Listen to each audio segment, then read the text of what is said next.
По данным Якутского управления гидрометеослужбы, нижняя кромка ледохода на реке Лена находится в районе острова Тайонары. Это рядом с поселком Булгуняхтах. На сегодня активная фаза ледохода началась на территории Хангаласского улуса. В прошедшие дни наблюдалась остановка ледохода в районе поселка Кытыл-Дюра. Сегодня ледоход возобновился и направляется вниз по реке в сторону города Якутск. Уровень воды в районе Хангаласского улуса находится в норме. Заторных явлений не наблюдается. Критическая ситуация пока обстоит на территории поселка Амга Амгинского района. Сегодня, значит, вообще достаточно критическое положение на реке Амга, у поселка Амга. Дело в том, что уже там третьи сутки ледоход остановился и стоит.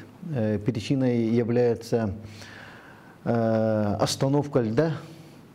Я не скажу заторы льда в районе, значит, 12 километров ниже села Амга.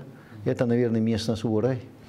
И второе, между, значит, поселками Мяндига и Абага. Но вчера силами Главного управления МЧС там были приняты оперативные меры, подрывную работу.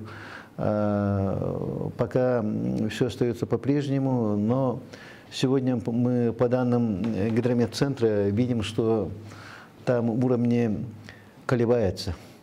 То увеличивается, то снижается в пределах 5-3 сантиметров. Это говорит о том, что пока там остановка льда еще стоит.